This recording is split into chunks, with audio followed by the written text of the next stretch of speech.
Mary my husband episode 11 की शुरुआत में जीवोंग बताती है कि मैं यूनो के साथ होकर भी सिर्फ तुम्हारे बारे में ही सोच रही थी। वो जीहोंग को बोलती है कि आज पहली बार मैं तुमसे अपनी फीलिंग शेयर करना चाहती हूँ और उसे अपने दिल की सारी बातें कह देती है कि कैसे वही दोनों एक दूसरे के बारे में अच्छे से जान सकते हैं। यह बोलकर वो उसे किस करके जाने लगती है और जीहोंग भी उसे रोक कर वापस से किस करता है क्योंकि जीवोंग के कन्फेस करने के बाद वो भी अपनी फीलिंग शेयर करना चाहता था। पर तभी जीहोंग को अपने एक्सीडेंट के बारे में याद आता है, इसीलिए वो जीवोंग को खुद से दूर कर देता है और बोलता है कि वो उसके लिए सही इंसान नहीं है।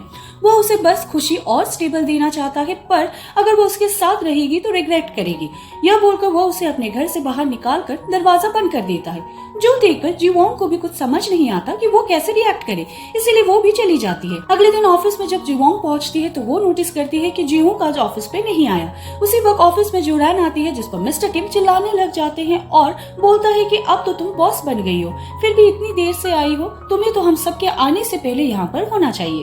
ये सब बोलकर वो उसे परेशान करता है, लेकिन जुरैन उसकी बात का कोई भी जवाब नहीं देती है। अब जब ह्यूयॉन, जीवोंग और जुरैन तीनों साथ में बैठकर बातें कर रहे थे, तभी जीवोंग जुरैन से बोलती है कि अब तो आप बॉस बन चुकी है और मिस्टर किम आपके अंडर काम करता है, तो आपको उन्हें अच्छे से जवाब देकर उन्हें सबक सिखाना चाहिए, क्योंकि ऐसी हरकतें करके वो आगे आने वाले एम्प्लॉय के लिए भी आपके सामने एक बुरे इमेज बना रहा है। तभी जुरैन को उसके हस्बैंड का कॉल आता है, जो कि उसे घर पर जल्दी आकर अपनी बेटी को संभालने के लिए बोल रहा था, जिनकी यह बातें जीवोंग भी सुन रही थी। जीवोंग अभी जुरैन से अकेले में बात करती है, उन्हें समझाती है कि अगर उनका हस्बैंड घर पर रहकर भी उनकी बेटी का ख्याल नहीं रख पा रहे हैं तो इस चीज में उन्हें अपने पेरेंट्स की मदद लेनी चाहिए। जुरैन बोलती है कि जब मेरा हस्बैंड ऑलरेडी घर पर है तो मैं इस सब में अपने घर वालों की मदद नहीं ले सकती। साथ ही जीवोंग यहाँ पर उनसे जीहू के बारे में पूछता है कि आज वो ऑफिस क्यों नहीं आया, तो जुरैन बताती है कि जरूर उसे कोल्ड हुआ होगा, आज उन्होंने सिक लीव ली है। ऑफिस के बाद जीवोंग घर पर जाकर जीहू के लिए सूप बनाती है। वो यहाँ पर याद कर रही थी कि जब ह्यूयॉन बीमार था तब उसके लिए भी इसी तरीके से सूप बनाकर उसका ख्याल रखती थी, लेकिन वो उसके एफर्ट्स को बिल्कुल भी अप्रिशिएट नहीं करता था, उल्टा उस पर ही चिल्लाता था और कभी भी उसे नहीं खाता था। अब वो हिम्मत करके जीहू के घर पर जाकर बेल रिंग करती है, लेकिन कोई भी दरवाजा नहीं खोलता, तो उसे लगता है कि जीहू घर पर नहीं है और यहाँ से जाने वाली थी। पर तभी उसे अंदर से कैट की आवाज आती है, इसीलिए वो खुद ही जीहू का घर का लॉक खोलकर अंदर चली जाती है, क्योंकि उसने उसे पासवर्ड बताया हुआ था। अंदर जाते ही वो देखती है कि जीहू जमीन पर गिरा हुआ था। वो उसे संभालकर उठाने की कोशिश करती है और साथ में हॉस्पिटल चलने के लिए बोलती है, पर वो यहाँ पर उसे बता देता है कि डॉक्टर आया था और उसने दवाइयाँ भी खा ली। फिर वो उसे बोलने लग जाता है कि अब वो किसी बोट में नहीं है और उसकी लाइफ स्टेबल हो चुकी है। यहाँ हमें दिखाया जाता है कि यह चीज जीवोंग ने नशे में उस वक्त जीहू से बोली थी, जैसे कि वो एक बोट में सवार है और वो एक स्टेबल लाइफ चाहती है। तो जीहू ने विश किया था कि काश उसे एक स्टेबल लाइफ मिले। जो सुनकर जीवोंग को याद आता है कि यह सब उसने नशे की हालत में जिस इंसान से बोली थी वो और कोई नहीं बल्कि जीहू की था, और क्योंकि उस वक्त उसका चश्मा टूट गया था इसलिए वो उसे पहचान नहीं पाई। जीहू बोलता है कि मैं तुम्हें पहली बार देखते ही पहचान गया था, और उसे यह भी बताता है कि उसके मन में हमेशा उसके लिए फीलिंग्स थी और वो उसके लिए स्टेबल बनना चाहता था। यह सब जानकर जीवोंग काफी ज्यादा इमोशनल हो जाती है कि वो जीहू को कभी पहचान ही नहीं पाई। दूसरी तरफ हम यूनो को देखते हैं, जो कि बहुत ज्यादा दुखी होकर अपने रेस्टोरेंट में काम कर रहा होता है। तभी वहाँ पर उससे मिलने के लिए ह्यूयॉन आती है, जो कि उसके लिए 2 कॉन्सर्ट की टिकट्स लेकर आई थी ताकि वो जीवोंग के साथ वहाँ पर जा सके। पर यूनो उन टिकट्स को देखकर इमोशनल हो जाता है और बताता है कि जीवोंग उसे पसंद नहीं करती। सीन अब यहाँ से वापस जीवोंग पर आता है, जो कि रात में जीहू की देखभाल कर रही थी और उसके पास ही रुकती है क्योंकि उसे काफी तेज बुखार था। अगली सुबह जैसे ही जीहू की आँख खुलती है तो वह अपने पास में जीवोंग को सोता हुआ देखते हैं। तभी जीवोंग की भी आँख खुल जाती है। वो चेक करती है कि जीहू को फीवर नहीं है और वो फटाफट से उठकर ऑफिस जाने लगती हैं, पर जीहू उसे रोक देता है और उससे पूछता है कि कल रात उनके बीच कुछ हुआ तो नहीं, क्योंकि जीहू ने मेडिसिन ली हुई थी और उसे ऐसा लग रहा था कि जीवोंग उसके सपने में है, जबकि वो तो वहाँ पर रियल में थी। इस पर जीवोंग उसे बोलती है कि हाँ, उनके बीच में बहुत कुछ हुआ था और एक अच्छे इंसान की तरह तुम्हें उसकी रिस्पॉन्सिबिलिटी लेनी चाहिए, जिसके लिए जीहू हाँ कर देता है, लेकिन फिर वो हंसकर बाहर आ जाती है क्योंकि वो सिर्फ मजाक कर रही थी। वो अब आकर उसे हक करके समझाती है कि अगर जीहू उसके लिए सही इंसान नहीं नहीं है, फिर भी वो उसके साथ ही रहना चाहती है। और बात रही अगर रिग्रेट करने की, तो वो दोनों साथ में इसके लिए रिग्रेट कर लेंगे, क्योंकि जीहोंग की वजह से जीवोंग अपनी नई लाइफ में लोगों पर ट्रस्ट करना सीख रही थी और उसे रियलाइज हुआ कि मेनवान और सोमिन के जैसे बुरे लोगों के अलावा काफी अच्छे लोग भी इस दुनिया में मौजूद है। जो सुनकर जीहोंग भी उसे हक कर लेता है और उसके साथ रिलेशनशिप में आने के लिए मान जाता है। दोनों अब साथ में ऑफिस जाते हैं, क्योंकि अब दोनों ने एक दूसरे को सीक्रेट डेट करने का डिसाइड कर लिया था। जीहोंग अब जीवोंग को ऑफिस की दूसरी साइड पर ड्रॉप कर देता है और रिलेशनशिप में आने के बाद दोनों के चेहरे पर अलग ही स्माइल थी। ऑफिस के बीच में जीहोंग जीवोंग को मैसेज करके पूछता है कि क्या वो वीकेंड पर फ्री है, तो जीवोंग उसे यस कहकर एड्रेस करती है, जिससे जीहोंग काफी ज्यादा खुश हो जाता है। अब जो जीवोंग किसी काम से दूसरे फ्लोर पर जाने लगती है, तो मिनवान उसके पीछे आकर उसे बात करने के लिए बोलता है और बोलता है कि उन दोनों को ऐसा बिहेव नहीं करना चाहिए जैसे कि वो एक दूसरे को जानते ही ना हो, क्योंकि अभी भी सभी लोग ऑफिस में मिनवान की बातें कर रहे थे। लेकिन जीवोंग उसे यह कहकर चली जाती है कि उसे यह सब कुछ पहले सोचना चाहिए था। अब वो लिफ्ट के अंदर आ जाती है, जहाँ पर पहले से ही मिस्टर ली मौजूद थे, जिन्हें देखकर मिनवान यहाँ से चला जाता है और स्टोर रूम में पहुंचकर अपना गुस्सा निकालने लगता है। इसके बाद वो सुमिन को अपनी मॉम से मिलवाने लाता है, क्योंकि अब वो दोनों शादी करने वाले थे, जहाँ पर मिनवान ने अपनी मॉम से झूठ बोला हुआ था कि सोमिन भी काफी अच्छी यूनिवर्सिटी से पढ़ी हुई है, और सोमिन भी यहाँ पर काफी सारे झूठ बोल देती है कि उसकी मॉम तो मिनवान को बहुत ही ज्यादा पसंद करती है और वो एक बहुत ही अच्छा लड़का है। जो सब सुनकर उसकी मॉम भी बोलती है कि तुम बहुत ही अच्छी लड़की हो, क्योंकि तुमने मेरे बेटे को पसंद किया। मॉम के जाने के बाद सोमिन मिनवान से बोलती है कि तुमने अपनी मॉम से झूठ क्यों बोला कि मैं एक अच्छी यूनिवर्सिटी से पढ़ी हुई हूँ और हम लोग फ्रेश स्टार्ट कर रहे हैं, हमें तो सच बोलना चाहिए ना। इस बार वो बोलता है कि अच्छा, बात तो ऐसी कर रही हो जैसे तुमने कोई झूठी नहीं बोला है, मैं तुम्हारी मॉम से कब मिला। जो सुनकर वो भी चुप हो जाती है, क्योंकि ये दोनों एक जैसे ही थे, एक नंबर के झूठे इंसान। फिर मिनवान उसे यहाँ से छोड़कर चला जाता है और खुद ही घर जाने के लिए बोलता है। अगले दिन हम देखते हैं कि जीवोन और जीहोंग डेट पर जा रहे थे, जहाँ इन दोनों की बातों से हमें पता चलता है कि सोमिन और मिनवान की शादी उसी हॉल में होने वाली है जहाँ पर जीवोन और मिनवान की शादी हुई थी। वहीं दूसरी तरफ जीवोन के कहने पर जुरैंग ने अपने पेरेंट्स के अपने हस्बैंड की शिकायत कर दी होती है, जहां उनके पेरेंट्स के सामने उसका हस्बैंड बहुत ही अच्छा बनने की एक्टिंग करता है। पेरेंट्स यहां पर उसे बोलने लग जाते हैं कि तुम घर पर रहते हो और कोई काम नहीं करते हो, तो क्या तुम बच्चे को भी नहीं संभाल सकते? मेरी बेटी जॉब पर जाती है तो तुम्हारे और बच्चे का ख्याल भी वही रखेगी। फिर वो उसे अपने रेस्टोरेंट में वेटर का काम करने के लिए बोलती है, ताकि वो वहां पर उनकी बच्ची को भी लेकर आ सके, ताकि वो सभी के साथ में मिलकर उसका ध्यान रखे। तो इस चीज के लिए उसे ना चाहते हुए भी मानना पड़ता है। यह न्यूज जुरैंग जीवोंग को भी देती है और थैंक्स बोलती है उसे सही डिसीजन लेने में हेल्प करने के लिए, जिससे जीवोंग बहुत ज्यादा खुश होती है। फिर जीहोंग और जीवोन साथ में लंच करके बीच पर वॉक करते हैं, जहाँ पर जीहोंग उसे बोलता है कि तुम मुझे मिस्टर जीहोंग बोलना कब बंद करोगे? तो वो बोलती है कि मैं इसके अलावा तुम्हें क्या बुलाऊं, और उसे पूछने लगती है कि तुम्हारी दूसरी गर्लफ्रेंड तुम्हें क्या बुलाती थी। पर वो उसे बताता है कि उसकी लाइफ में अभी तक जीवोंग के अलावा और कोई नहीं आया है और अब हमेशा वही रहेगी। जो सुनकर वो उसे हक कर लेती है और फिर दोनों एक दूसरे को किस करते हैं। अगले दिन ऑफिस में जुरैंग की सीट पर किम बैठा हुआ होता है, तभी वहाँ पर एक न्यू एम्प्लॉई आता है, जो कि मिस्टर किम को मैनेजर समझकर उसे ग्रीट करने लगता है। उसी वक्त वहाँ पर जुरैंग आती है, तो उसे देखकर किम उसकी सीट से उठ जाता है और बोलता है कि जल्दी ये सीट मुझे वापस मिल जाएगी, क्योंकि जुरैंग उसे डिजर्व नहीं करती। वो उसे और भी चीजें बोले जा रहा था, तो जीवोंग इशारे में जुरैंग को जवाब देने के लिए बोलती है। इस बार जुरैंग भी चुप नहीं रहती और उसे बोलती है कि यह सब बकवास करने के बजाय अच्छा होगा कि तुम अपनी प्रेजेंटेशन पर ध्यान दो, क्योंकि वो तो उसकी बातों से भी ज्यादा खराब थी। जो सुनकर बाकी सभी लोग हंसने लग जाते हैं और किम भी बोलता है कि तुम मुझसे ऐसे बात क्यों कर रही हो? तो वो उसे बोलती है कि क्या तुम भूल गए हो कि तुम अब मुझसे जूनियर हो, इसीलिए अगर तुम मुझे रेस्पेक्ट से बात करोगे तो तुम्हें भी रेस्पेक्ट मिलेगी। अब उसकी सभी के सामने यहाँ पर बेइज्जती हो गई थी, इसीलिए वो कुछ भी नहीं बोल पाता और चला जाता है। टेरेस पर उसके पास मिनवान आकर उसे सीक्रेट ऑफर करता है, क्योंकि अब इन दोनों की हालत एक जैसी थी। मिनवान उसे बोलता है कि एक मर्द को ना एक मर्द ही समझ सकता है। तो मिस्टर किम भी उसकी बातों में हाँ में हाँ मिलाता है और उससे पूछता है कि क्या तुम सच में सोमिन से शादी करने वाले हो? तो मिनवान कहता है कि ऐसा कुछ भी नहीं है। जो सुनकर वो फिर से खुश हो जाता है और उसे आज शाम को उसके साथ बार में चलने के लिए बोलता है, पर मिनवान मना कर देता है, क्योंकि आज जुरैंग ने अपनी डैड के रेस्टोरेंट में सभी के लिए पार्टी रखी थी उसके प्रमोशन के लिए। पार्टी में हम देखते हैं कि मिनवान कुछ ज्यादा ही एक्साइटेड हो जाता है। फिर जुरैंग सभी के लिए टॉस रेस करती है और थैंक यू बोलती है। उसी वक्त वहाँ पर उनके पेरेंट्स आ जाते हैं सभी लोगों के लिए मीट लेकर। वो बोलते हैं कि जूरैन उनकी प्रिंसेस है, तो सभी लोग उनका अच्छे से ख्याल रखें क्योंकि वो अपनी बेटी से बहुत ज्यादा प्यार करते थे।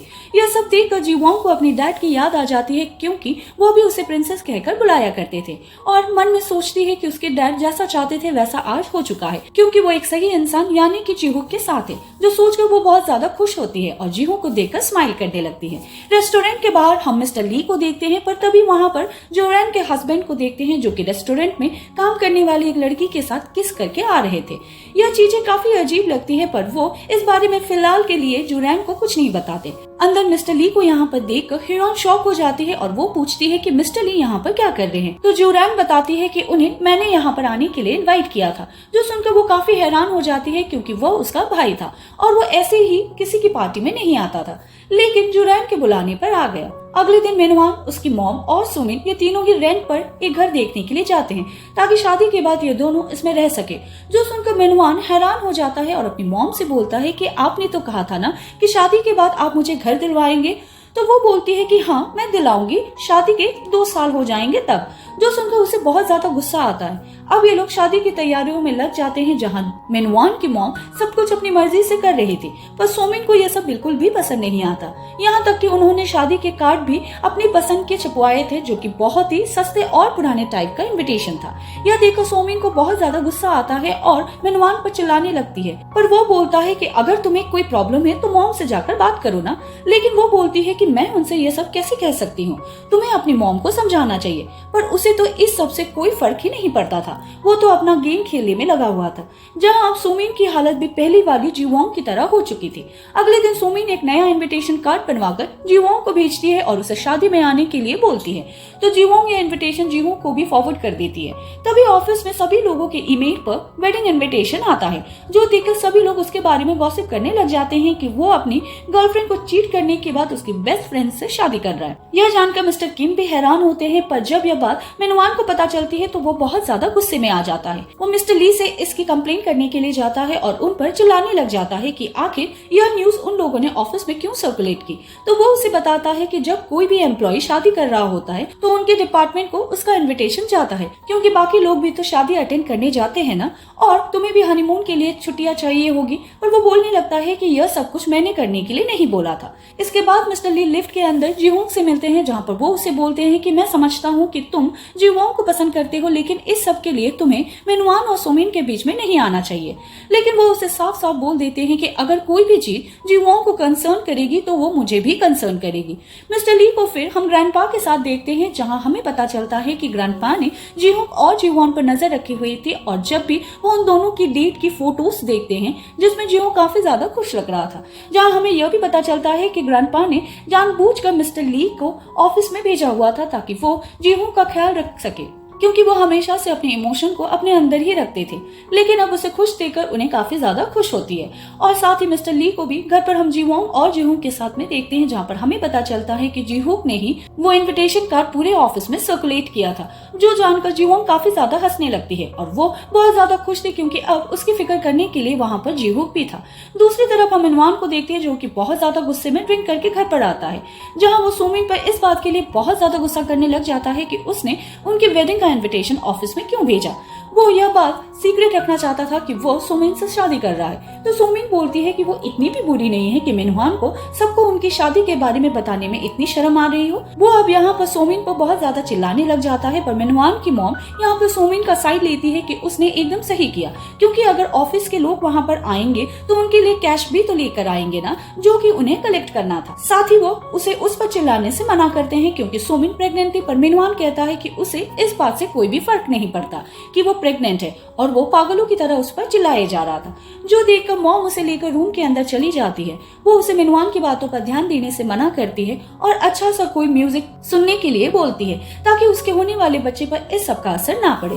अब सोमिन वहीं पर बैठ जाती है और कहीं ना कहीं उसे भी अब मेनुआन के साथ रिलेशनशिप में आने का रिग्रेट हो रहा था, लेकिन वो यह चीज मेनुआन की मॉम के आगे शो नहीं कर सकती। अब मेनुआन और सोमिन की वेडिंग का दिन भी आ जाता है, जहाँ पर जीवोंग जब रेडी हो रही थी तब जीवोंग उसके घर में आता है और उसे वो नेकलेस गिफ्ट करता है जो कि उसने उसके लिए कब से खरीद कर रखा हुआ था। वो उसे बोलता है कि तुम बेस्ट डिजर्व करती हो। यह बोलकर वो उसे नेकलेस पहना देता है और यह वैसा ही नेकलेस था जैसे कि सोमिन के पास है, लेकिन जीवूक ने उसे ओरिजिनल वाला गिफ्ट किया था। जो सब कुछ देखकर जीवोंग की आंखों में आंसू आ जाते हैं। इसके बाद हम सोमिन को देखते हैं जो कि वेडिंग ड्रेस में होती है और वो यहाँ पर खुद को समझा रही थी कि वो जीत चुकी है तो उसे टेंशन लेनी नहीं चाहिए।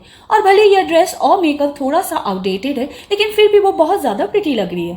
तभी वहाँ पर मिनवान की मॉम आ जाती है जिसने सोमिन की ड्रेस से थोड़ी सी महंगी ड्रेस पहनी हुई थी और वो सोमिन से पूछती है कि उसकी मॉम और उसकी फ्रेंड्स अभी तक आए क्यों नहीं है। तभी सोमिन की मॉम वहाँ पर आ जाती है जिससे मिलकर मिनवान की मॉम चली जाती है। लेकिन उसके जाने के बाद हमें पता चलता है कि असल में वो सोमिन की मॉम नहीं बल्कि वो तो एक पेड एक्ट्रेस है और उसने यहाँ पर उसे अपनी मॉम बन के आने के लिए पैसे दिए हैं, क्योंकि सोमिन ने अपनी मॉम को शायद शादी के बारे में नहीं बताया था और वो यहाँ पर नहीं आने वाली थी। इधर मिनवान अपनी मॉम के साथ सभी गेस्ट का वेलकम कर रहा था। तभी उसका दोस्त वहाँ पर आ जाता है जो कि मिनवान से बोलता है कि तूने कहा था कि वो शादी लायक मटेरियल नहीं है, फिर भी तो उससे शादी कर रहा है। जो सुनकर मिनवान उसे साइड में लेकर चला जाता है और तभी यहाँ पर एंट्री होती है जीहूंग और जीवोंग की, जिन्हें एक साथ देखकर मिनवान बहुत ज्यादा शॉक रह जाता है और जीवोंग से तो उसकी नजर ही नहीं हट रही थी क्योंकि वो बहुत ज्यादा प्रिटी लग रही थी। और जीवोंग उसके पास जाकर उसे एनवेलप देकर कांग्रेट्स करती है और जीहू के साथ अंदर चली जाती है, जहाँ जीवोंग को देखकर उसका दोस्त भी एकदम हैरान रह गया था और बोलता है कि यह तो तेरी एक्स गर्लफ्रेंड है ना, मुझे लगता है कि तूने उसे डंप नहीं बल्कि उसने तुझे डंप किया है। उसके जाने पर मिनवान जैसे ही एनवेलप खोलता है तो उसके अंदर उसने उसे सू किया हुआ था क्योंकि मिनवान ने उससे पैसे उधार लिए थे, जो देखकर उसे बहुत ज्यादा गुस्सा आ जाता है पर वो अभी कुछ भी नहीं कर सकता था। जीवोंग फिर सोमिन से मिलने के लिए जाती है जिसे देखकर वो सोचने लग जाती है कि आखिर उसने अब सब कुछ बदल ही दिया, क्योंकि पहले जीवोंग उसी वेडिंग ड्रेस में बैठी हुई थी और मिनवान से उसकी शादी हुई थी, लेकिन अब उसकी जगह पर सोमिन थी। फिर वो सोमिन को बोलती है कि तुम बहुत ज्यादा अच्छी लग रही हो, तो सोमिन भी इतराते हुए उसके सामने बोल पड़ती है कि यह ड्रेस मेरी मदर इन लॉ ने सेलेक्ट करी है और वो ना मुझे बिल्कुल अपनी बेटी की तरह समझती है। जो सुनकर जीवोंग हंसने लग जाती है और बोलती है कि यह तो अच्छी बात है कि तुम उनके साथ काफी अच्छे से घुल मिल रही हो। सोमिन फिर यहाँ पर उसे फोटो क्लिक करवाने के लिए बोलती है, लेकिन जीवोंग कहती है कि इस सब की कोई जरूरत नहीं। वो उसके पास जाकर उसके पैरों पर बैग फेंक देती है और बोलती है कि यह बैग मुझे मिनवान ने दिलाया था, इसीलिए मैं वापस कर रही हूँ, अब तुम चाहो तो इसे रख लो या फिर बेच देना। फिर वो उसके पास आकर उसे कांग्रेचुलेशन करते हुए बोलती है कि मेरा फेंका हुआ कचरा तुमने बहुत ही अच्छे से संभाल कर रखा है। यह बोलकर वो यहाँ से चली जाती है, जिसे ऐसे देखकर सोमिन हैरान हो जाती है। वेडिंग रूम में जाने से पहले वो अब खुद को समझा रही थी कि वो जीवोंग से जीत चुकी है, क्योंकि उसने उसका बॉयफ्रेंड और उसकी फैमिली सब कुछ छीन लिया है और मिनवान उसका कोई फेंका हुआ कचरा नहीं बल्कि उसने उससे तो उसको छीन लिया है। अब वो स्माइल करते हुए वेडिंग हॉल में जाती है तो इसको इस तरीके से आते हुए और जीवोंग अपने पास्ट के बारे में याद करने लगती है, क्योंकि ठीक इसी तरीके से उसकी भी शादी यहाँ पर हुई थी। अब फाइनली इन दोनों की शादी हो जाती है, जो देखकर जीवोंग और जीवोंग काफी ज्यादा खुश होते हैं। और जीवोंग यहाँ पर बोलने लग जाती है कि सोमिन को देखकर ऐसा लग रहा है कि वो अपनी मॉम पर बिल्कुल भी नहीं गई है और आजकल ऐसा भी होता है कि लोग पेड एक्ट्रेस को हायर कर लेते हैं, तो शायद ही वही होंगे। लेकिन जीवोंग इस बात पर ज्यादा रिएक्ट नहीं करती है क्योंकि उनका काम था उनकी शादी करवाना, जो कि हो गया था। तभी वहाँ पर यूनो आता है क्योंकि सोमिन ने उसे भी अपनी वेडिंग में इनवाइट किया था, जो जीवोंग को बताता है कि गलती से मैंने वो कार्ड उन बुली गर्ल्स को भी दिखा दिया था। तभी वहाँ पर उन 3 लड़कियों की एंट्री होती है एकदम बोल्ड आउटफिट में। वो यहाँ पर सोमिन से बदला लेने के लिए आई हुई थी। वो सोमिन के पास जाकर बोलती है कि देखो तुम्हारी बेस्ट फ्रेंड वेडिंग के अंदर आ गए और तुम्हें कैसा लग रहा है अपनी बेस्ट फ्रेंड के बॉयफ्रेंड को चुराकर उससे शादी करने में। जो सुनकर मिनवान तो यहाँ से भाग जाता है। सोमिन इन लोगों को यहाँ से जाने के लिए बोलती है, लेकिन वो लोग यहाँ से नहीं जा रहे होते। तभी मिनवान की मॉम बीच में आ जाती है और बोलती है कि आखिर तुम हो कौन, तो बता देती है कि हम लोग ब्राइड की बेस्ट फ्रेंड है। जो सुनकर उसकी मॉम को बहुत ही ज्यादा गुस्सा आ जाता है कि ऐसी लड़कियां इसकी दोस्त है। वो इन लड़कियों को यहाँ से जाने के लिए बोलती है और कहती है कि तुम्हें पता भी है तुम किसकी शादी में आए हो, तो बोलती है कि हाँ, हम ऐसे कुत्ते की शादी में आए हैं जो कि अपनी गर्लफ्रेंड को चीट करके उसके बेस्ट फ्रेंड से शादी कर रहा है। ये सुनकर मिनवान की मॉम को तो बहुत ज्यादा गुस्सा आ जाता है और वो उन्हें भगाने के लिए उनके पीछे दौड़ती है। ये लोग भी अब जब भागते भागते यहाँ से जा रहे थे तो जीवोंग को देखकर स्माइल कर रहे थे, क्योंकि अब उन लोगों ने सोमिन को पूरी शादी में एम्बैरेस करके उससे अपना बदला ले लिया था और वो जीवोंग के भी फ्रेंड्स बन गए थे। फिर जीवोंग को यहाँ से लेकर चला जाता है और यहाँ पर अब यूनो और ह्यूयॉन रह गए थे। ह्यूयॉन उसे अपने साथ एक अच्छी जगह पर लंच करने के लिए इनवाइट करती है, क्योंकि उसे खाना बहुत ज्यादा पसंद था, तो वो भी उसके साथ जाने के लिए मान जाता है। सीन अब यहाँ से जो रैंक पर आता है, जो कि वेडिंग में नहीं आई थी। वो ऑफिस के स्टोर रूम पे बैठकर रो रही थी, तभी मिस्टर ली वहाँ पर आ जाते हैं, जो कि उसे बोलते हैं कि मैंने तुम्हें यहाँ पर अकेले इस तरह से आने के लिए मना किया था ना। पर वो इमोशनल होकर बोलने लग जाती है कि इस न्यूज के मिलने के बाद वो घर पर जाकर रिग्रेट नहीं कर सकती थी, क्योंकि वहाँ पर उसकी बच्ची है। तो मिस्टर ली उसे साफ साफ बताने के लिए बोलते हैं, जिस पर वो बता देती है कि उसे स्टमक कैंसर हो गया है, जो देखकर हम समझ पाते हैं कि जी वोंग का फेट जूरैंग के पास चला गया था, क्योंकि वो भी काफी हद तक उसकी तरह ही थी और उनका हस्बैंड भी उस पर चीट कर रहा था। लेकिन जी वोंग को लग रहा था कि मिनवान और सोमिंग की शादी करवा कर उसने सब कुछ सॉल्व कर दिया, जबकि उसका उल्टा ही हो गया। यानी कि शायद अब जूरैंग के साथ वो सब कुछ होने वाला था जो कि जी वोंग के साथ हुआ था। दूसरी तरफ जी वोंग भी जी वोंग के साथ घर पर पहुंचती है, तो वहां पर पहले से यूरा उनका वेट कर रही थी, जो जी वोंग को बताती है कि वो जी वोंग की एक्स फियांसी है।